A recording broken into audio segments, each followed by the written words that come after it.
At ito nga po, kung usapang quality footwear, saan pa mamahanap yan kundi sa Marikina?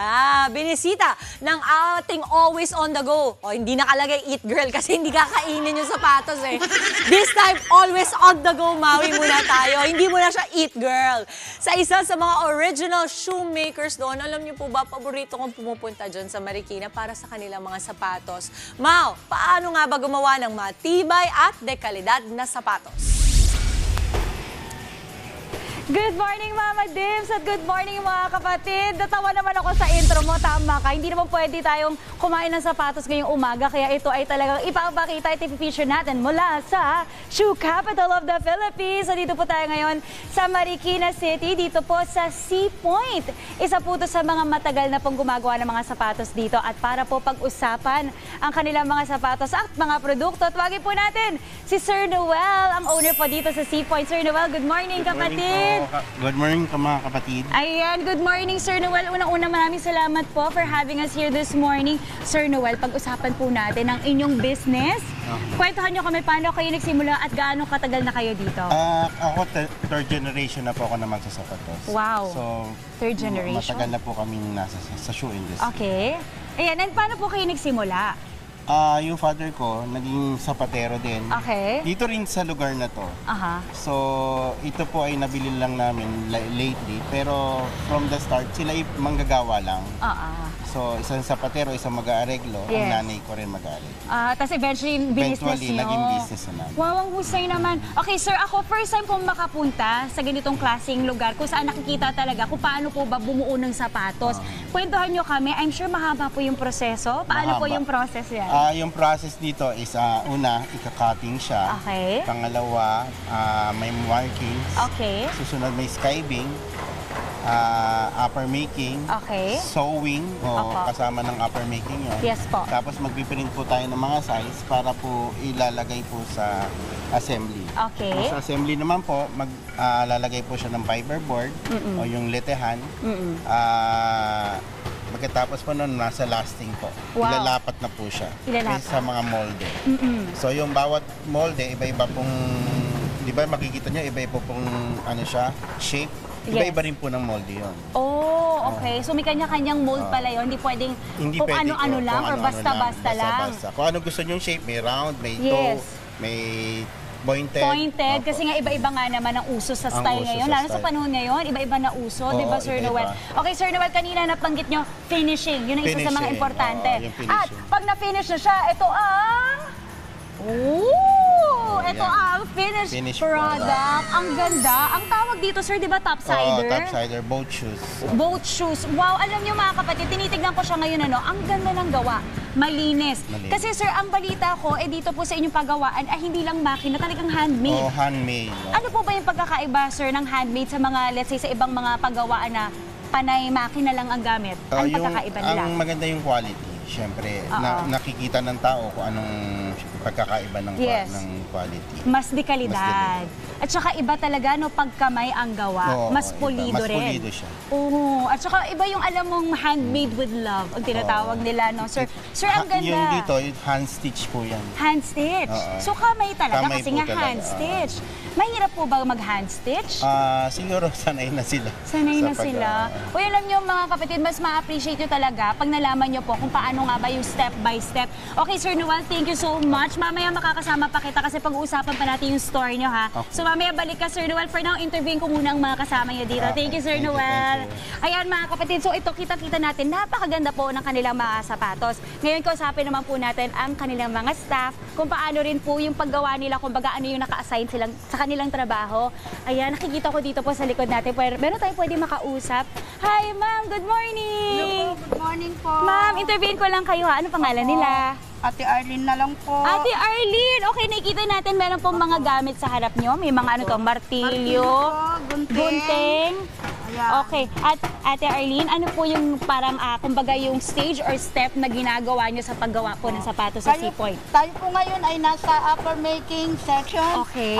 Kami po ang bumubuo ng galing na po sa cutting, skiving, and then dito po kami po yung naglalagay ng foam. Okay. Para ganito na po siya. Ah, may foam pala yan. Opo, kami po naglalagay ng garter. Opo. Then, kami po yung nagpapahead at saka yung lining. Kami po Okay. naglalagay niyan. Yes. Pagka po topsider, kami po nag-ano ng sintas, yung Ng eyelet. sintas. Ate Arlene, gaano katagal na kayo dito sa Seapoint nagtatrabaho? 13 years. 13 years! Wow! I'm sure happy kayo sa ginagawa niyo, Ate Arlene. Opo. Thank you so much po, ha. Doon naman ako lilipat sa kabila. Gusto ko makita proseso. Thank you, Ate welcome Arlene. po. Okay, tara po mga kapatid. Meron pa po yan. Alam nyo, hindi lang po ito nakikita nyo, yung meron dito. Meron pa po yung ibang mga steps. At tignan po natin yung iba nilang mga ginagawa pa dito sa pagbuo ng sapatos. Hi, sir! Good morning! Ito po, si sir, kausapin natin. Ang pangalan nila? Noel po. Sir Noel. Okay, wait, Sir Noel. Tatabihan ko kayo dito, ha? Sir Noel, ano po yung ginagawa nyo? Kasi kita ko may hawak kayong sapatos. Bali, Kami ano po po ang yung... gumagawa po ng sapatos. Opo, ano pong part yung ginagawa nyo? Kami po ang naglalapat nito. Naglalapat. Opo, yan. Paano po maglapat? Parang mainit ito, no? Itong makina na to. Paano nyo po ginagawa? Pagkalapat po galing doon sa makina, Opo. kami maglalapat nito dito sa... Pwede po makita paano nyo siya pinapainitan? Para matanggal yung kulubot ng... Ah, yung kulubot, Oo, para dumiretso. Para dumiretso po. Oh, Kuya Noel, gaano katagal na kayo dito? 28 years lang po. 28 years! Wow! Ayan, so yan, 28 years ang ginagawa ni Kuya Noel, yung paglalapat ng gano'n para po dumikit yung balat, ano? Kuya Noel, maraming salamat po. Ayan mga kapatid, grabe, sobra akong natuwa at namangha. Kumbaga, it's very fascinating. Fascinating! Kung paano nila ginagawa ang mga sapatos, pero mamaya po talaga titignan pa natin yung mga finished products nila at pag-uusapan natin yung kanilang mga presyo dun sa kanilang store. So mamaya po, huwag kayo alis ha. Magbabalik po ang On The Go, but for now, back to the studio muna. Fascinating indeed, Mau. maraming salamat, Mau. Kung mahilig naman sa sapatos ang iyong asawa o special someone, or kahit ikaw na rin, di ba? Isa sa mga lugar kung saan makasisiguro ka na maganda at dekalidad ang footwear ay sa Marikina. Saan pa? Kaya naman, alamin natin ang iba't ibang klaseng sapatos na mabibili sa Seapoint Shoe Store kasama ang ating Eat Girl na gutom ngayon. Dahil hindi siya kumakain, Maui, anong meron dyan? Hello, Mami Checky! Andito pa rin tayo sa Seapoint, dito po sa Marikina. At tama, kagutom tayo, pero okay lang, busog na busog ang ating mata. Dahil ang ganda po ng mga sapatos dito sa Seapoint. At para pag-usapan po further kung ano pa po yung mga meron dito, kasi ngayon nasa store nila tayo, no? Dito po sa Seapoint. At dito pa rin si Sir Noel, ang owner. Sir Noel, hello po ulit. Hello po ulit. Okay, Sir Noel, I'm so excited kasi pagpasok ko ng store nyo, oh my gosh, ang daming sapatos. At ang balita ko po, kanina 'di ba napakita natin yung ganda ng mga sapatos. Balita ko, may lifetime service warranty po ang inyong mga Opo, sapatos. lahat po na mabibili nyo dito ay may lifetime free service. Ano, pag sinabi yung lifetime free Habang service buhay warranty, yun. Kumbaga, kung- meaning ano po yung cover nun? Ang cover nun is yung tahe, yung dikit. So kapag naupod yung swelas niya, babayaran nyo lang yung swelas. At magkano yan kung sakali?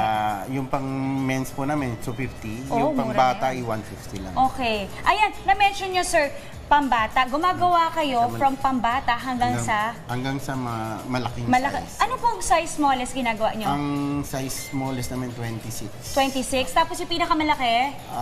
Size 14. Kanina may inabot kayo sa aking sapatos Ito po, ito. yung size 14. Size 14. Ito ba yun?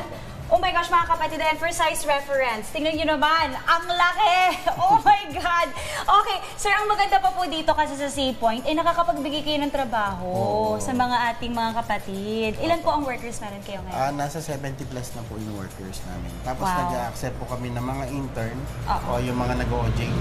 Ayun. Perfect. Okay, sir, yung mga sapatos po na meron dito, maliban po syempre, school shoes, leather, mga balat kasi ini-specialize nyo dito, Opo, no? balat. At pag sinabing balat, syempre quality yan. Maliban po sa balat, sir, meron din kayong balita ko, itong mga combat Combat shoes shoes. na inaano po sa BFP, no? Ah, Binibigay nyo po sa Opo, BFP. Ayan. So, yung ganitong shoes nyo, iba rin po ang gawa nito. Iba rin po. Ayan. Nakakatuwa. Saan pa po kayo nagsusupply? Nagsusupply kami sa mga ibang nagre-rebranding. So, Ayun, pwede.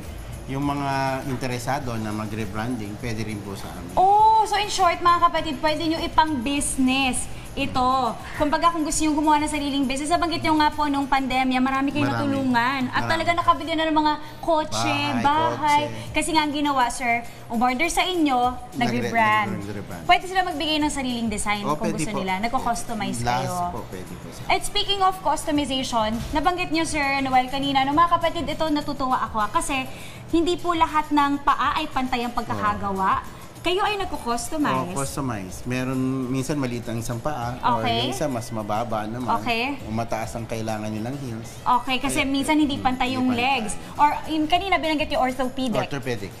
Okay, yun, pwede rin yun. Okay, sir, mapunta naman tayo ngayon sa shoe care. I'm sure marami sa mga kapatid natin gusto malaman paano po ba alagaan ang sapatos pag nabasa, nasira, or kung meron silang problema kumbaga sa paa. Pag nabasa siya, ang gagawin yung una, iwa-wipe nyo lang siya. Pagka-wipe nyo, lagyan nyo siya ng dyaryo.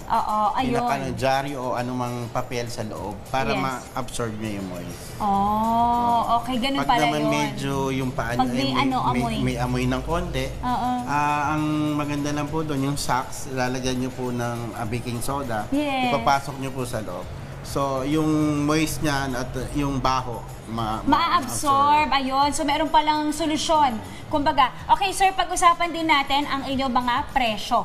Okay. So, kanina yung topsider, magkano po yun?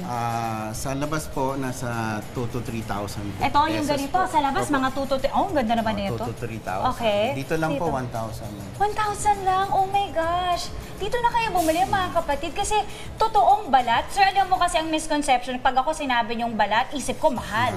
Pero pag sa inyo, mura. Mura po. Okay, alam niyo na mga kapatid, at gusto yung mga magaganda at mura, lalo na mga ganitong klaseng sapatos. Uy, nakakasosyal to ha, yung ganitong klaseng design. Kanina nga yung mga kasama ko dito, yung team ko gusto nang bumili. Ang ganda, sir. Okay, I'm sure marami sa mga kapatid natin talaga naman, talagang gusto magpabudol for this morning. Saan po kayo mahanap at paano? Meron kaming 14 branches all over the Philippines. So, dito sa Marikina, dito kami sa Shaw Avenue. So, tingnan nyo lang po sa Facebook page o hanapin nyo lang po kami o sa Google Map. Makikita nyo naman po lahat ng mga branches namin. Yes. At sir, bagitin natin, meron kayong buy one take one promo ngayon. May buy one take one. Pag off-lease yung Shopee ng buy one take one. Yes. At ito lang, quickly lang po mga kapatid, banggitin po natin. Sir, kanina nabanggit nyo na ang, kumbaga, ang shoe industry, nire-revive na natin ngayon. Kasi nagkaroon ng panahon na medyo bumagsak. Dahil nga po kung saan-saan po nagagaling ang mga sapatos. Pero ano pong gusto niyo sabihin sa ating mga kapatid sa pagtangkilik ng atin? Buy Filipino made. So talagang yan po ang ano natin, ang pinopromote. Dito sa Marikina po, tumutulong po ang government po namin ng Marikina para po sa pagpopromote dito sa aming shoe industry. Ang ganda yan. Suportahan po natin ang sariling atin, mga kapatid. Sir Noel, ang dami kong natutunan this morning. At ako ay parang natitempt na rin mag-shop. Mag-shopping muna kami dito. Sir Noel, maraming salamat po ulit. And that is it for this morning's On The Go. Back to the studio muna.